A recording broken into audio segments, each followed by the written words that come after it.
बिस्मिल्लाहिर्रहमानिर्रहीम बिस्मिल्लाहिर्रहमानिर्रहीम। तो आज हम कोरियन गिनती के बारे में पढ़ेंगे, यानी काउंटिंग के बारे में। तो कोरियन गिनती या काउंटिंग हमारे पास दो किस्म के होते हैं, ठीक है। कोरिया में दो किस्म की गिनती होती है। एक को हम बोलते हैं साइनो काउंटिंग, ठीक है, साइनो काउंटिंग। और एक को बोलते हैं फेवर काउंटिंग, ठीक है।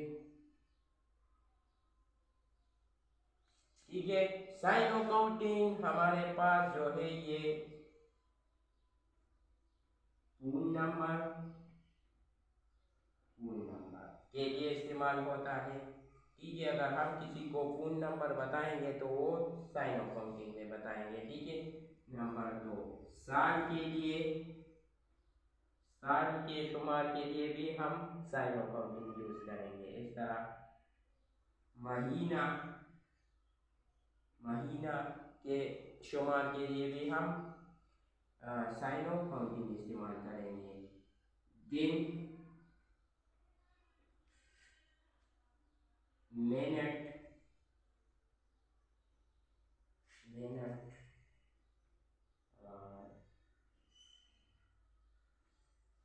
इस तरह सेकंड,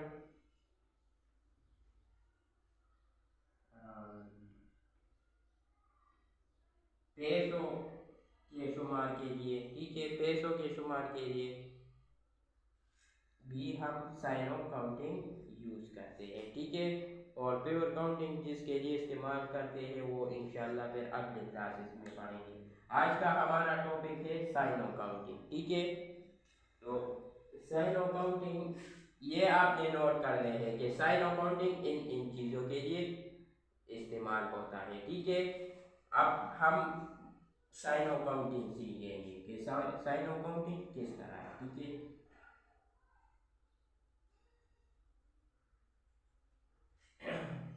साइनो काउंटिंग नंबर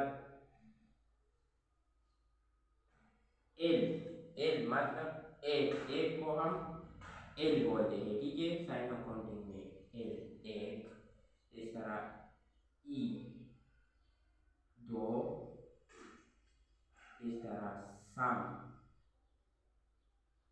सम हम तीन को बोलते हैं, सात चार को बोलते हैं, फोर को सा बोलते हैं, ठीक है। इस तरह ऊ, ऊ हम पांच को बोलते हैं, ठीक है, पांच। इस तरह युग, युग हम बोलते हैं सिक्स को, ठीक है। इस तरह चिल, चिल हम बोलते हैं सेवन को, ठीक है, chill seven. Five, five air को बोला जाता है। और कू, कू हम नाइन को बोलते हैं, ठीक है, नाइन। और शिप, शिप हम 10 को शिप बोलते हैं, ठीक है। इस तरह फिर 11 को हम शिप एल, वही आप शिप 10 लिया है, और L1 वही, इस तरह ये हम 11 को, बहुत सिंपल है, बिल्कुल इस तरह है। इस तरह शिप ई, वही शिप और ई इसके साथ लगाया तो ये 12 को, 12 को, ठीक है। और शिप सा, सॉरी सम, शिप सम, तो ये 13 को, ठीक है। बस इसी तरह लिखा जाता है और इसी तरह बोला जाता है, ठीक है। आज तक हम आज के क्लास में हमने 13 तक ये सीख लिया, ठीक है। इसको हम साइनो काउंटिंग बोलते हैं, ठीक है, साइनो काउंटिंग। और ये जिस जिस चीज़ के लिए इस्तेमाल होता है वो मैंने आपको बताया, वो आपने याद कर रखना है कि ये साइनो काउंटिंग इस चीज़ के लिए इस्तेमाल होता है। तो ये था आज का हमारा क्लास, इंशाल्लाह अगले क्लास में मज़ीद पढ़ेंगे। तो वस्सलाम।